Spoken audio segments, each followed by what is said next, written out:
Të nderuar shikues, në ditarin e këtij mëngjesi do të ndiqni.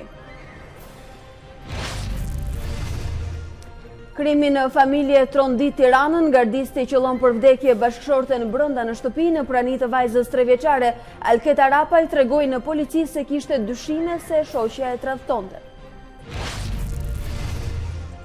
Rinis mësimi në Fakultetin e Drejtësisë, studentët e ngujuar i japin fund bojkotit. Dekani Artan Hoxha në një intervistë për A2 CNN tha se nuk do të ketë penalizime për studentët dhe as shtyrje të vitit akademik. Policia e shtetit paralajmëron se persona me precedent penal do të jenë gjatë protestës së 16 shkurtit. Partia Demokratike hedh poshtë pretendimet nga Pogradeci. Kryetari i PD-s Lulzim Basha deklaron se në datë 16 shkurt qeveritarët do të kapen në qark. Të nderuar shikues, mirëmëngjes, po ritakohemi me Ditari në orës 9 edhe sot drejt për drejt në ekranin e A2 CNN. Në minutat në vijim gjithashtu do të ndiqni. Shtetet e Bashkuara paralajmërojnë masa të reja kundër Kosovës nëse nuk pezullohen tarifat ndaj produkteve serbe. 3 zyrtarë të lartë amerikanë thanë përmes një letre se është e pabesueshme që Kosova shpërfshill Këshillat e Shteteve të Bashkuara. Replika në distancë me sekretarit të përgjithshëm të NATO-s dhe qeverisë Kosovës. Stoltenberg tha se ushtria nuk shkon në veri pa miratimin e KFOR. Reagon Haradinaj, ushtria ka mandat për të gjithë territorin.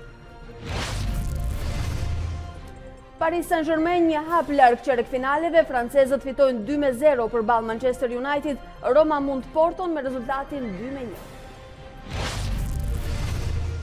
Një tjetër shqiptare po lakohet nga kritika si një ndër zërat operistik më të mirë në Europë, pasi Monela Jahos është Blerta Zhegu, ajo që po shkëlqen në Itali dhe Francë.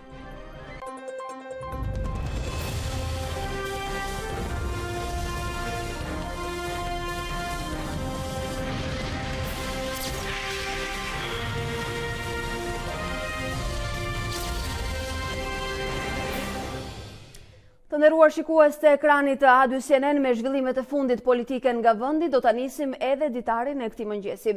Lulzim Basha paralajmëroi një rrethim simint në qark për pushtetarët ditën e protestës së 16 shkurtit në kryeqytet. Kreu i demokratëve ishte në Pogradec dhe Elbasan, nga ku shpërsoi tonet duke kërcënuar me burg ata që i quajti pushtetar të korruptuar. Me afrimin e datës së protestës opozitare, kryedemokrati Lulzim Basha ka ashpërsuar tonet ndaj qeverisë. Në burg do të shkojnë nga i pari tek i fundit. Të gjithë qeveritarët e korruptuar dhe çdo kush tjetër që ka futur duart në xhepat tuaj, si minë në qark do t'i zëmë të 16 shkurt, do t'i çojnë para ligjit dhe para drejtësisë. Në Pogradec, Lulzim Basha u përball me ankesat e qytetarëve se demokratët nuk i kanë dhënë zë shqetësimit të tyre për pronat.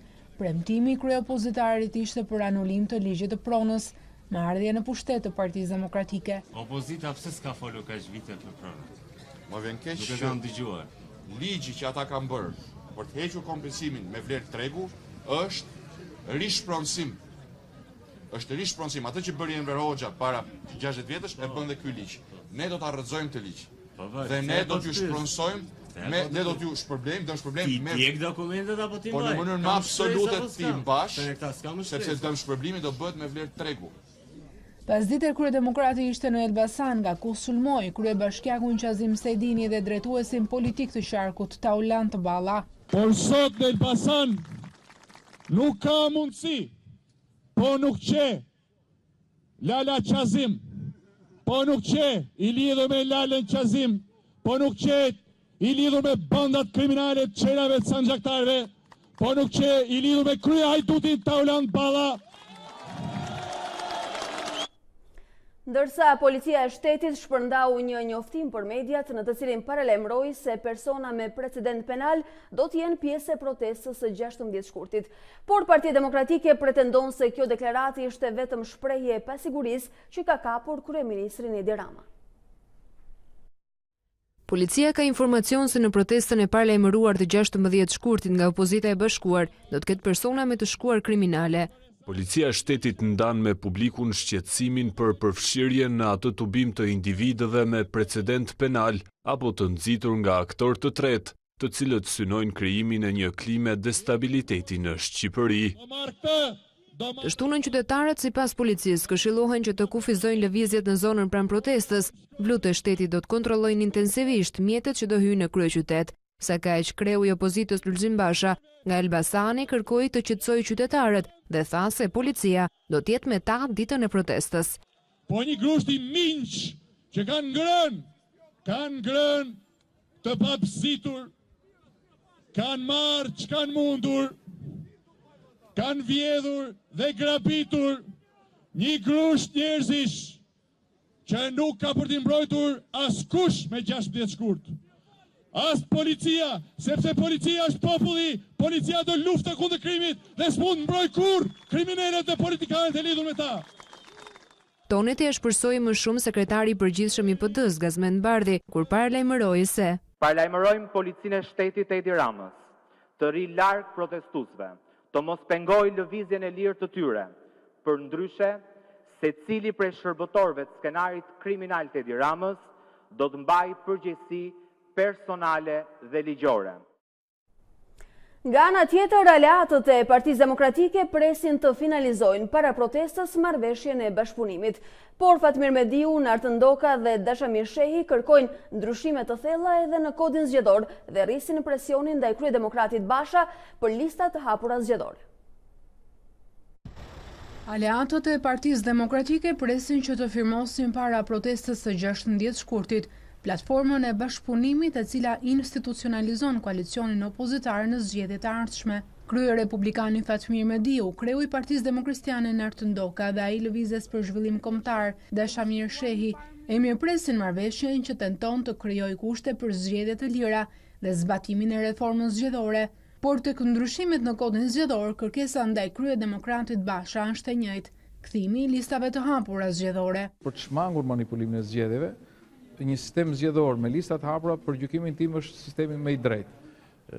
Për reformën zgjedhore, për sistemin e zgjedhjeve, mundësinë e listave të hapura janë disa elemente të cilët në parim ne kemi rënë dakord edhe me Partinë Demokratike. Shikojmë kodin zgjedhor, dhe pjesën politike të kodit zgjedhor, ku pastaj hajde të diskutojmë listat hapura, sistem majoritar, proporcional kombëtar, domethënë kjo është një temë vete. Në prag të protestës së 16 shkurtit, aleatët e demokratëve riteksojnë edhe një herë kërkesën për një qeveri kalimtare, e cila mund të drejtohet sërish nga një socialist. Edi Rama, nga pikpamja ligjore, nuk është më kryeminist. Platforma pritet të nënshkruhet nga Partia Demokratike edhe me parti të tjera që janë jashtë parlamentit. Shumica e shqiptarëve nuk e duan më këtë lloj qeverisje. Do të flasim edhe për marrëveshjen e propozuar nga Partia Demokratike për partitë aleate, tashmë me zotin Nartë Ndoka, kryetari i Partisë Demokraciane. Mirëmëngjes dhe mirë se vini, zotin Ndoka. Mirëmëngjes, faleminderit. Orët e fundit në kuadër të bashkëpunimit Partisë Demokratike me aleatët e saj, tashmë është propozuar edhe një platformë e përbashkët me cilën do të dilni edhe para këtyre zgjedhjeve, ndoshta një marrëveshje edhe para protestës së 16 shkurtit. Çfarë do thotë kjo platformë e propozuar nga PD për ju? Cili është mendimi fillestar që keni për të?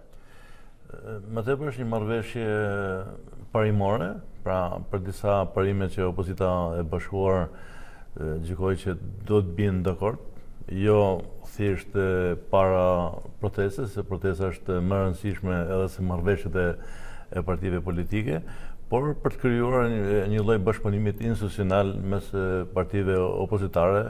Partia Demokratike ka marrë një hap të tillë. Është një konsult, pra nuk ndodhi kështu vetë, është një konsult që ne vazhdojmë prej kohësh, që të kemi mundësinë e institucionalizimit të opozitës edhe nëpërmjet një marrëveshje politike. Pra, në parim ka pasur një dakordcile, ta themi, për këtë platformë që tashmë është propozuar nga Partia Demokratike. A ju jep një lloj garancie partive të tjera të vogla aleate të PD-s ku përfshiheni edhe ju?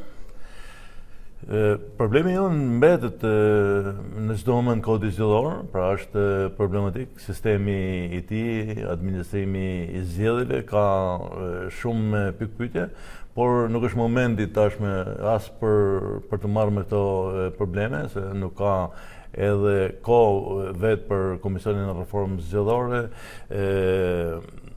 nuk ka garanci as nga kjo mazhorancë, as nga kryeministri Rama, i cili në një farë mënyrë dhe ka refuzuar konsensusin e opozitës si për dekriminalizimin e politikës, pra për largimin atyre politikanëve të cilët janë lidhur në mënyrë drejt për drejt me krimin dhe kanë interferuar, kanë vjedhur votat në zgjedhjet parlamentare dhe lokale. Gjithashtu edhe për sa i takon kodit zgjedhor nuk ka ofruar kompromis dhe konsensus për ta pasur një gjë të tillë. Derisa nuk kemi këto garanci, nuk kemi klimin për zgjedhje të lira edhe të ndershme, e vetmi aksion i opozitës, madje vetëm pikë që ka vlerë tashme edhe në marrëveshjen tonë politike është largimi i kryeministit aktual dhe krijimi i kushteve nëpërmjet një qeverie teknike. Po thoni se nuk ka besim dhe garanci nga kjo mazhorancë, ndoshta qytetarët duan një lloj besimi të krijuar në opinionin publik nga aleatët, nga opozita e bashkuar, nga Partia Demokratike dhe këto propozime që ju po sillni. Po flisi vazhdimisht të artikuluar për një qeveri tranzitore. A keni një ide në këtë moment se është momenti të flasim konkretisht për idetë tuaja të opozitës dhe aleatëve? Si duhet shpërfaqet kjo qeveri teknike? Cila duhet jetë fytyra e saj nëse realizohet gjithmonë? Spari detyrë kryesore e opozitës sot është respektimi i qytetarëve. Kjo vullneti i tyre, qeverisja aktuale është pothuajse i ka shpallur luftë nëpërmjet këtë qeverisë së zvet shumicës së grupit të interesave. Qeveria sot ka konflikt të hapur me naftetarët, me pensionistat, me ish-minatorët, me studentët, me pedagogët, me sistemin shëndetësor, me mjek, me infermierë, me banorët të cilët i dhunon herë pas herët.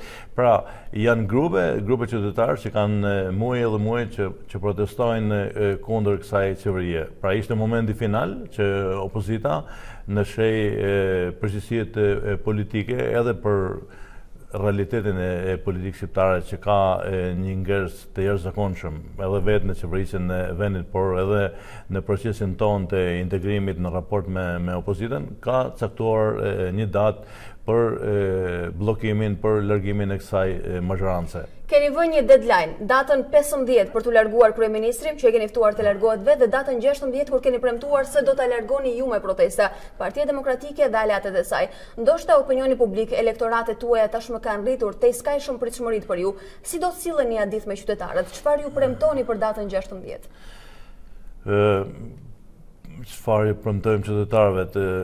Ne kemi premtuar qytetarëve që opozita është e gatshme e para të marrin përgjegjësi në këto momente në aspektin programor të alternativave, me ato probleme që ato janë përballur gjatë këtyre viteve. Zoti Basha si lideri i opozitës i ka dhënë zgjidhje mjaft për këtyre problemeve me premtime konkrete, si nga ana ekonomike, por edhe të gjitha problemet sociale.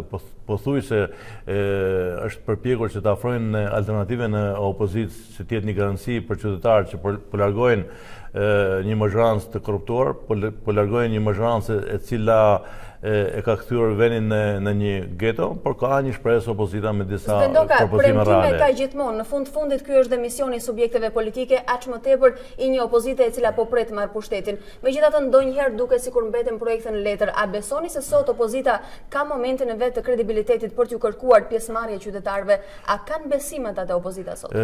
Jemi në një proces të rëndësishëm gjykoj politik dhe të ndërgjegjësimit të qytetarëve. Pra është hera parë që qeveritë përballen me grupet e interesit, pra përballen me qytetarët kur ato nuk realizojnë premtimet.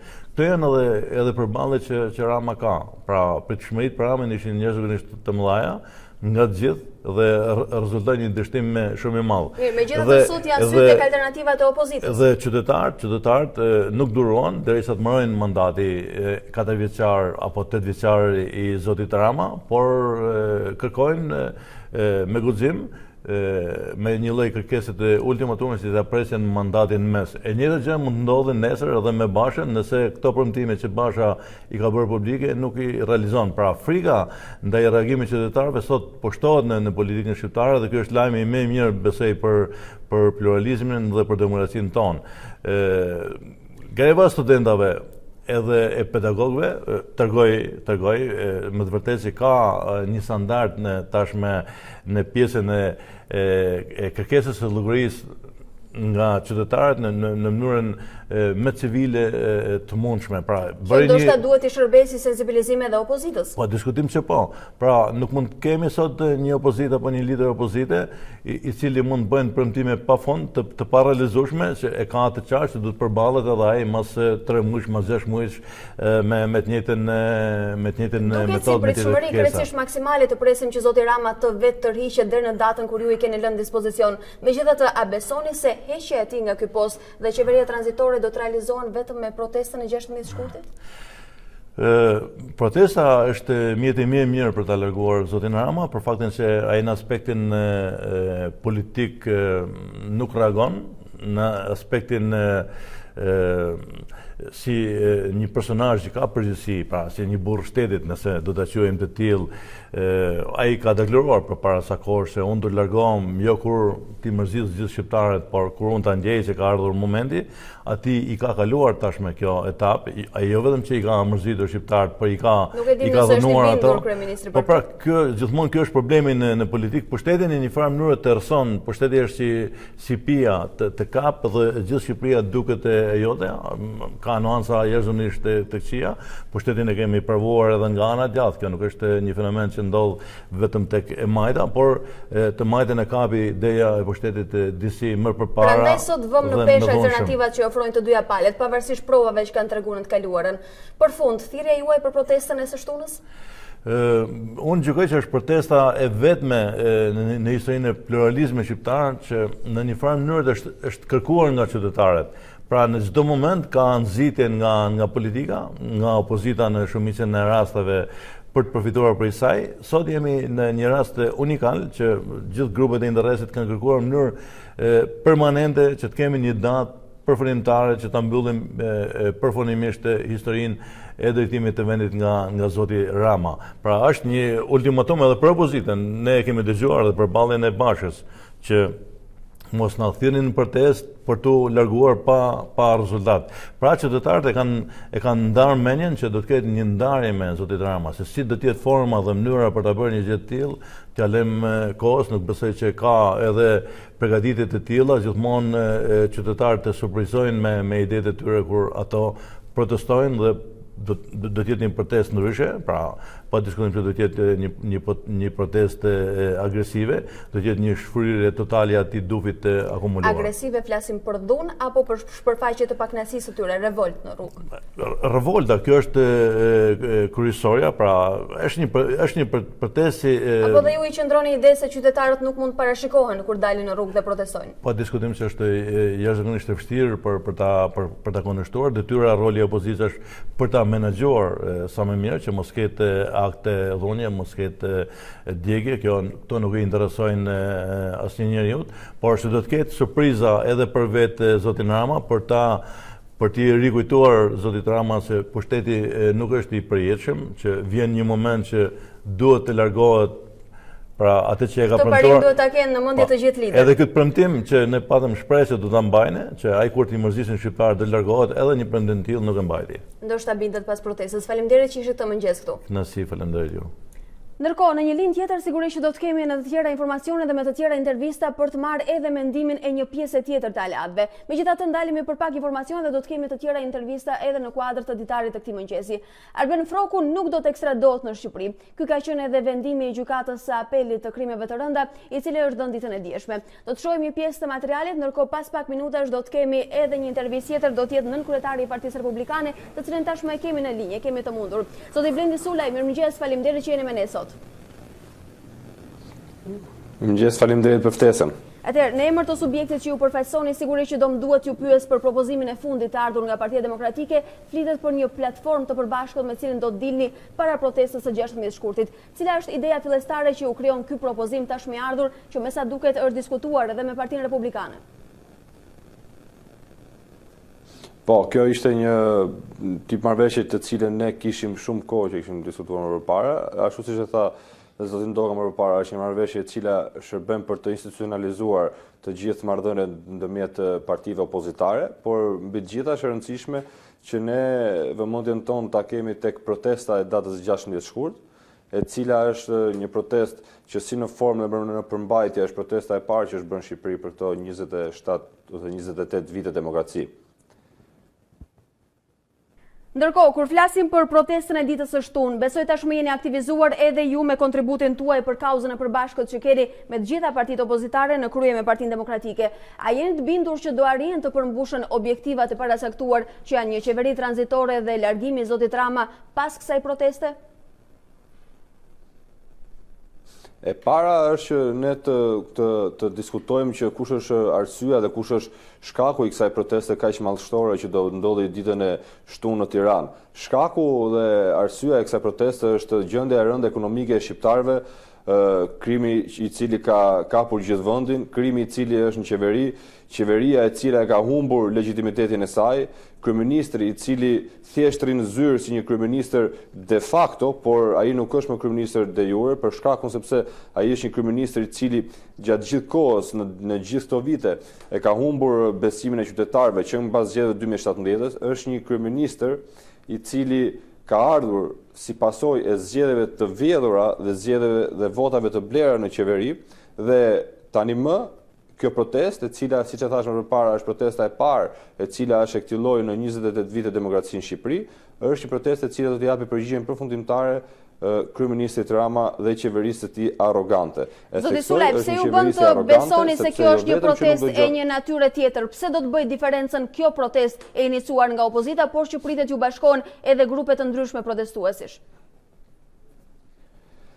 E para është sepse në të gjithë Shqipërinë ne kemi parë që liderit e opozitës zoti Lulzim Basha, por edhe partive të tjera nuk janë afruar vetëm strukturat politike ose strukturat partijake, por janë afruar dhe qytetarë, janë afruar dhe socialistë, janë afruar dhe njerëz të cilët kanë ardhur për herë të parë në Shqipëri pra që kanë qenë emigranta, janë afruar vetëm për të qenë pjesë e protestës dhe për të qenë pjesë e një ndryshimi të madh që do ndodhi në Shqipëri. E dyta është sepse kjo protestë është kaq e rëndësishme për faktin sepse shqiptarëve i ka ardhur atje ku nuk mban më. Kjo është diçka që është thënë, por tani do të shikohet. Është një protestë e cila do të shikohet madhësia e saj, madhështia e saj dhe pjesëmarrja e madhe popullore që i kalon dhe për masat e pjesëmarrjeve partijake. Pra nuk është thjesht një protestë e cila është thirrur nga opozita, është një protestë e cila është në dorë të qytetarëve, por e cila do ketë mbështetjen e madhe të opozitës. Zoti Sulaj, unë ju falenderoj që ishit në këtë komunikim, le të presim për rezultatet e ditës së shtunë.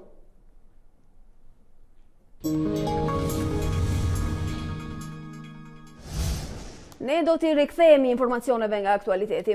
Arben Froku nuk do të ekstradohet në Shqipëri. Ky ka qenë edhe vendimi i gjykatës së apelit të drejtave të njerëzit i dhënë nga Haga, i kontaktuar nga A2CNN, avokati i tij Tonin Prendi e ka konfirmuar këtë informacion.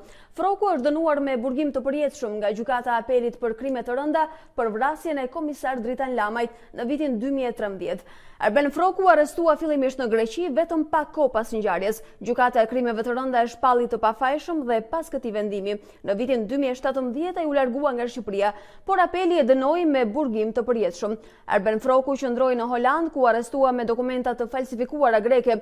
Rekursi i bërë nga avokatët e tij nuk u pranua nga gjykata e krimeve të rënda, duke lënë në fuqi vendimin, ndërkohë që tashmë Strasburgu nuk lejon kthimin e tij në Shqipëri. 27 persona, pjesë e 4 grupeve kriminale të trafikimit të drogës dhe armëve kanë përfunduar në pranga në një operacion të përbashkët mes Shqipërisë dhe Italisë. Operacioni i nisur 2 vite më parë është thrirë në disa qytete. Të arrestuarit akuzohen për krimin e organizatave kriminale, trafikun ndërkombëtar të drogës, armëve dhe municioneve nga Shqipëria drejt Italisë dhe më pas edhe në vende të tjera. Në operacionin e koduar lulet e pranverës morën pjesë rreth 100 efektiv.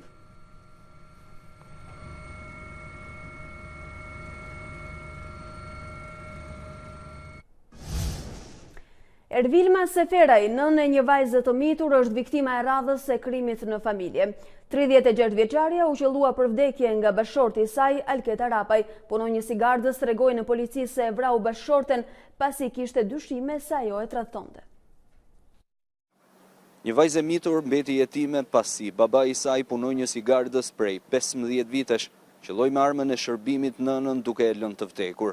Ngjarja e rëndë ndodhi në zonën e Alliasit në familjen Arapaj. Sipas policisë, 44 vjeçari Alket Arapaj me gradën kapiten u konfliktua me bashkëshorten e tij dhe më pas se qelloi 3 herë me pistoletën e shërbimit.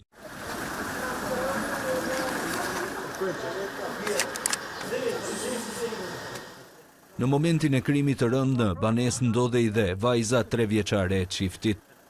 Ngjarja e rënd tronditi dhe fqinjet, të cilët thanë se familja nuk kishte pasur konflikte më parë. E mbante çoqen për qafe, për dore, çudi. Po pra të dy burë grua, shkoni te xhamia këtu lart. E veshur ajo. Edhe ky shkonte në xhami falesh atje bënin. Kë di. Ishin person nuk e ke ide, nuk e se mendoja këtë gjë, nuk e mendoja, ja. Gjë pa parë. Pa parë, për se të kishin një grindje pa aq pa ato ku. Nuk e di. Ne jemi çudit kemi ngel pa mend. Ç'a të them nëna tjetër. Hetuesit thanë se pas krimit të rënd gardisti lajmëroi vetë policinë. Ai u arrestua nga shërbimi i kontrollit të brendshëm, ndërsa vrasja dyshohet se ndodhi për shkaqe xhelozie. Kjo thanë hetuesit pasi gjatë deklarimeve në polici, Alket Arapaj kishte thënë se dyshonte për tradhti nga bashkëshortja 36 vjeçare Ervilma Seferaj. Pas arrestimit, gardisti Alket Arapaj u tha hetuesve se ishte martuar prej 10 vitesh me Ervilma Seferajn, por kohët e fundit kishte dyshime të forta se shoqja e tradhtonte. Obsesioni i xhelozisë kishte arritur në pikën që gardisti i shënjonte sendet brenda shtëpisë dhe kur kthehej nga puna i kontrollonte nëse ato kishin lëvizur. Nga pyetjet që i bëja, ajo nuk më jepte një version të saktë dhe të qëndrueshëm. Më vjen keq për vajzën, ka deklaruar ai në polici.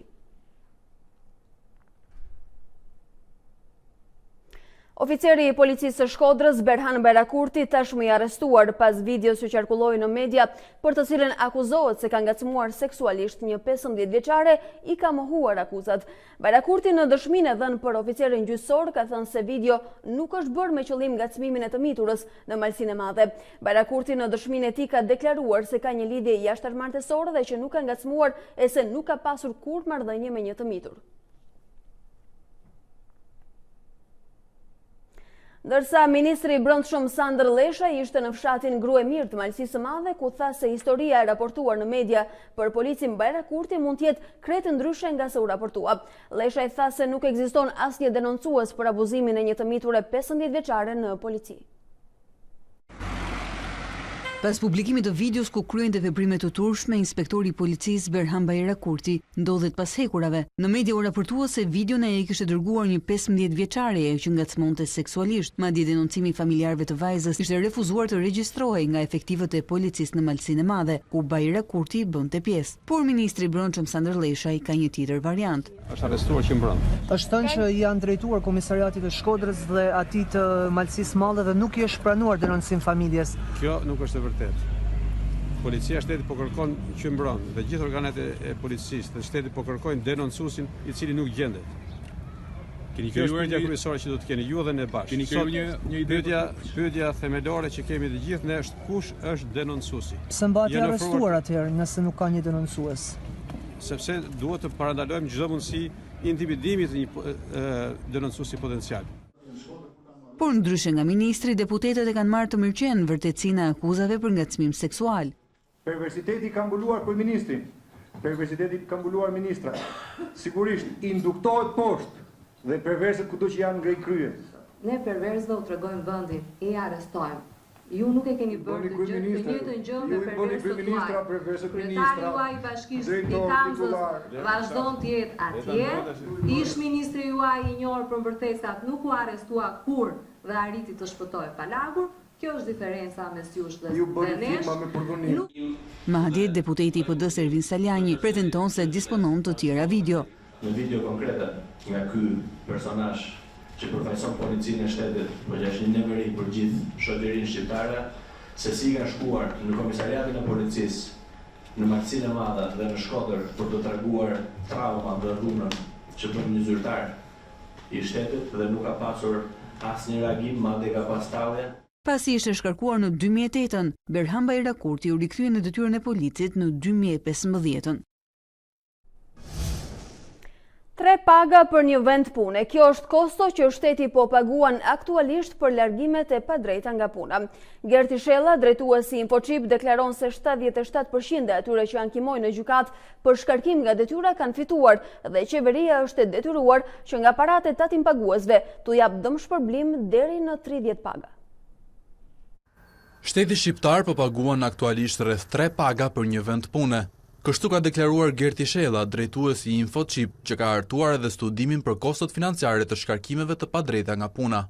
Ka raste kur jo 2 paga, po për njëjtin pozicion pune në administrat, për shkak të vonesave nga njëra anë dhe fitimit çështjeve gjyqësore nga ana tjetër, shteti detyrohet të paguaj si pagë në bordero, po dhe si pagë në formë të shpërblimi, edhe 3 pozicione ose si thua 3 bordero për të njëjtin pozicion pune. Ne gjykojmë që ky është dëm ekonomik i konsiderueshëm. Taksapaguesit shqiptar mbi të gjitha nuk janë taksapaguesit më të pasur në Evropë apo në krahasimisht me rajonin. Shumë i vogël buxheti, 3.8 miliardë. Ne jemi një vend i varfër për të paguar 2 apo 3 paga për të njëjtin pozicion pune. Shella shpjegon se 77% e ankimuesve në gjykat kanë fituar të drejtën e tyre për të përfituar deri në 30 paga dëmshpërblim. Sipas të dhënave të studimit, shkarkimet nga puna janë kryesisht në nivel drejtuesi dhe arsyeja kryesore janë rotacionet politike. Ndërsa qytetarët shprehin shqetësim për kostot marramendse që shteti duhet të paguajë pikërisht me taksat e tyre, nga ana tjetër për ata të cilët janë gjetur të drejtë, padrejtisht janë pushuar nga administrata, megjithatë e kanë gjetur të drejtën e tyre nga drejtësia. Ata kërkojnë që të merren masa ndëshkimore për të gjithë përgjegjësit për largimet që kanë shkaktuar dëm, si e vetmja mënyrë për të zhdukur këtë fenomen. Ata që janë hequr nga puna duhet të paguajnë kokër për kokër, sepse shteti nuk zbaton dispozitat e kodit punës. Duke mos zbatuar dispozitat e kodit punës, është i detyruar të paguajë lekët. 1.7 miliard lekë është dëmi që shteti duhet paguajë të gjitha tyreve që hoqën padrejtësisht nga puna. Ç'më ndim keni për këtë? Si ndikon ekonomikë? Po çfarë mendim mund të kesh për të shtetin qafsh? Shteti është kë. Për çfarë vlen zotëri? Nuk na pyet njërin ne. Shohin partinë e tyre, shohin kë kanë kundërshtare heqin. Por këto janë të mira. Duhet të themi shtetit, bëj punë mirë, mos e bëj punë rrëmuj që të mos paguajmë ne. Duhet të dalë ligji, edhe më duket po diskutohet, të dalë ligji që ata shefa, ata përgjegjësa që heqin nga puna punojësit, duhet përgjigjen kur ja kthen gjykata. Ti paguajnë vetë nga xhepi tyre, nga dorë e tyre. Por Shqipëria është një nga vendet që grumbullon më shumë taksa për mjedisin e Europë dhe shpenzon më pak se të gjithë për mbrojtjen e tij. Kjo rezulton nga të dhënat e Institutit Evropian të Statistikave, ne shohim materialin interesant. Taksat mjedisore u kushtojnë shqiptarëve më shumë se çdo qytetari tjetër evropian. Sipas të dhënave të fundit të Instat, të ardhurat që qeveria mbledh nga taksat e energjisë, transportit, ndotjes dhe burimeve natyrore, arrin në mbi 47 miliard lekë. Kjo përbën rreth 12.92% të totalit të ardhurave tatimore dhe kontributeve shoqërore, 2 fishi i peshës që zënë në Bashkimin Evropian. Të vetmet që i afrohen niveleve të Shqipërisë janë shtetet e Europës lindore, që kanë një çmim më të shtrenjtë të karburanteve dhe një flotë më të vjetër të automjeteve. Ndërsa në anën tjetër për peshën më të ulët të kësaj takse qëndrojnë shtetet më të zhvilluara europiane si Luksemburgu, Gjermania, Suedia dhe Franca. Që pas vitit 2013 në vendin tonë vërehet një rritje të ardhurave nga taksa e transportit në raport me taksat e energjisë që kanë ardhur në rënje, por me gjithë nivelin e lartë të parave që hyjnë në buxhet, problematike mbeten shpenzimet për të parandaluar dhe frenuar ndotjen. Për vitin aktual, fondi planifikuar për mbrojtjen e mjedisit arrin në vetëm 1.2 miliard lekë, apo 0.08% e prodhimit të brendshëm bruto. Duke krahasuar sërish me Bashkimin Evropian, shpenzimet për mjedisin zën 10 herë më pak peshë. Ju rikthehemi zhvillimeve politike, megjithatë kësaj radhe do të mbetemi në Kosovë. Ambasadori amerikan në Prishtinë, Filip Kosnet, u dorëzoi atyre ditën e martë pikërisht udhëheqësve të Kosovës një letër të nënshkruar nga 3 zyrtarë të lartë amerikan që paralajmërojnë masa të reja ndaj Kosovës nëse ajo nuk pezullon tarifat ndaj mallrave serbe. Në letër shprehet keqardhja për refuzimin e deritanishëm të Kosovës për të dëgjuar këshillat amerikane. Është e pabesueshme që pas gjithë asaj që kemi bërë bashkë, Kosova e vlerëson miqësinë tonë aq sa ulet dhe të injoroj këshillat tona, thuhet ndër të tjera në letër. Atje citohet presidenti Trump, i cili në dhjetor të vitit të kaluar u shkroi presidentëve të Kosovës dhe Serbisë se ky është momenti që dy vendet të bëjnë para drejt integrimeve euroatlantike. Në letër theksohet se me që kërkesat për të pezulluar taksën nuk u morën parasysh, Shtetet e Bashkuara do të ndërmarrin masa që do të prekin edhe partneritetin në fushën e sigurisë.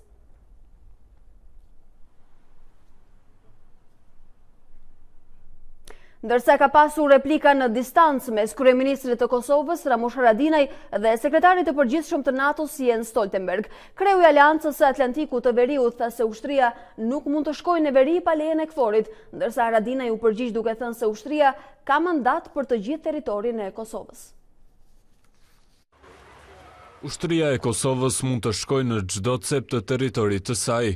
Ishte kjo kundërpërgjigjja e kryeministrit Ramush Haradinaj për deklaratën e sekretarit të përgjithshëm të NATO-s Jens Stoltenberg se forcat e sigurisë së Kosovës nuk mund të shkojnë në veri të vendit pa marrë miratimin e KFOR-it.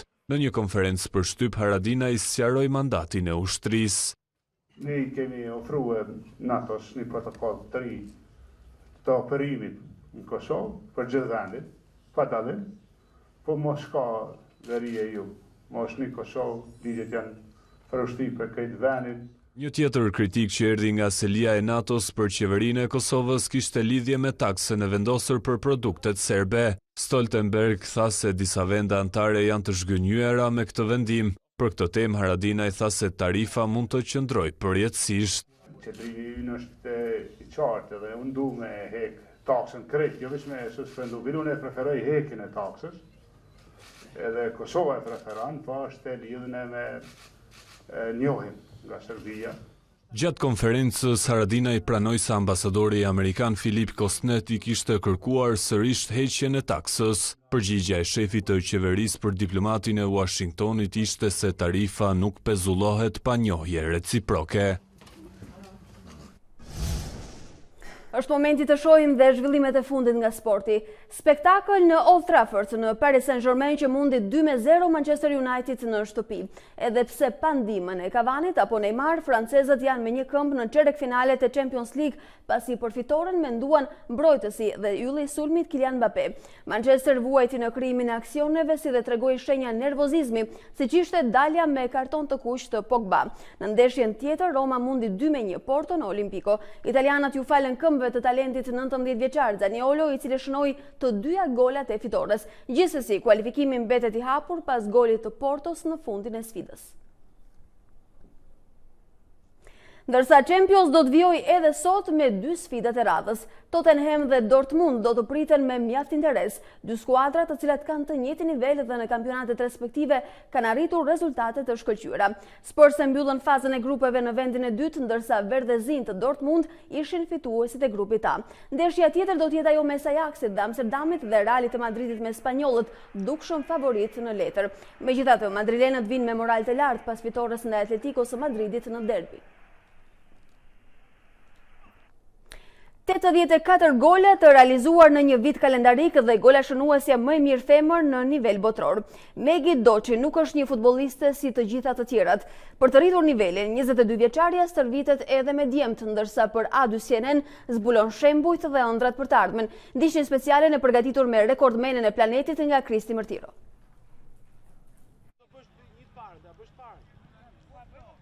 22 vjeç, ende nuk ka mbaruar studimet e larta, por është gola shënuesja më e mirë në botë për vitin 2018. Kjo është Megi Doçi, vajza e cila luan për vllaznin dhe kombëtaren shqiptare të futbollit, ndërkohë që ka shënuar më shumë se kushdo tjetër në të gjitha kompeticionet në rrezullin toksor. Me 84 gola, Megi lë pas futbolliste nga vende si Shtetet e Bashkuara, Argentina, Portugalia, Polonia e shumë vende të tjera. Më lumtur ndihem kur promovoj vendin tim dhe Shqipëria të ngrihet sa më lart, si Shqipëria ashtu edhe emrin e vllaznisë. Por sigurisht kjo është një merit e gjithë stafit të vllaznisë dhe ekipit që cilat organizojnë gjithçka që unë shënoj. Të vërtetën për këtë studim nuk e kam ditur domethënë fare. Vjet është bërë për herë të parë dhe domethënë që kam dalë në vend të katërt, por para jave u kontaktova nga ai person që ka bërë studimin dhe më tha që urime dhe je në vend të parë. Por ndryshe nga bashkëmoshatarët e saj, Megi Doçi është e veçantë sepse prej disa vitesh stërvitet me një skuadër djemsh, sikurse është Shkëndija U17.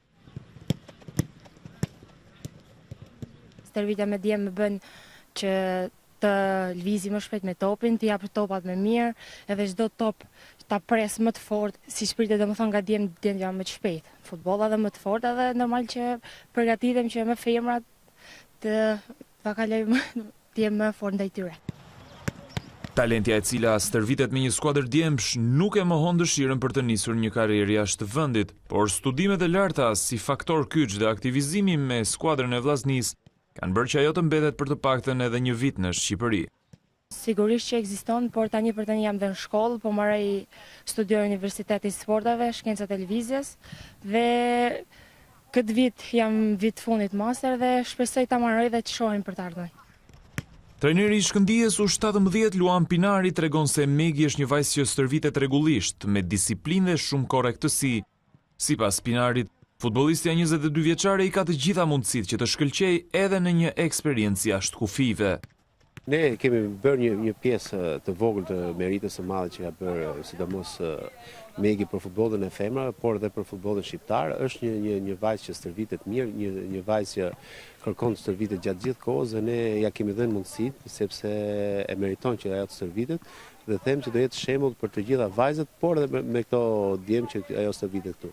Mendoj se ka potencial të luajë jashtë vendit, por për momentin vazhdon dhe studimet, ndoshta kjo e ka frenuar disi atë egon e saj për të larguar jashtë, por mendoj që me karakterin, me punën që bën ajo, shumë shpejt do ta shikojmë edhe në një kampionat jashtë Shqipërisë. Bayerni i Münihut është skuadra e zemrës së Megit, por talentja shkodrane gjen frymëzim dhe motivim pikërisht tek 5 herë fituesi i topit të ardh, Cristiano Ronaldo.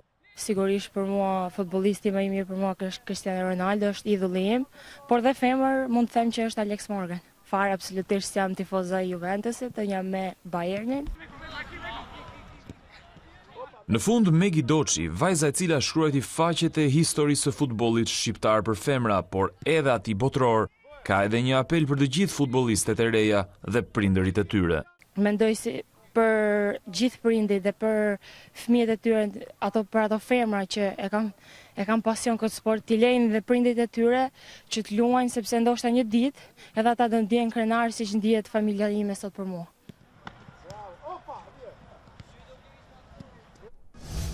Të gjithë duam të dimë nëse temperaturat do të jenë të ulta edhe në orët në vijim. Na parashikon pak më eksaktësisht Tanja Porja. Tanja, cili është parashikimi që kemi për këtë orë?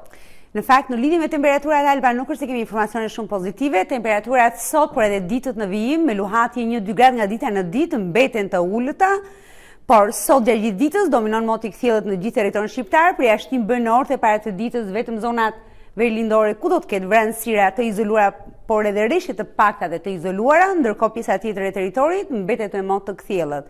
Sot në mëngjes janë ulur temperaturat me 3 gradë. Rënja do të vijojë dhe në orët e mesditës, konkretisht në territorin shqiptar, temperaturat gjatë mëngjesit luhaten nga -7 në Verilindje, vlera më e ulët deri në -4 juglindja, ndërkohë në zonat e ulta dhe bregdetare, temperaturat e mëngjesit kanë variuar nga -1 deri në 4 gradë Celsius.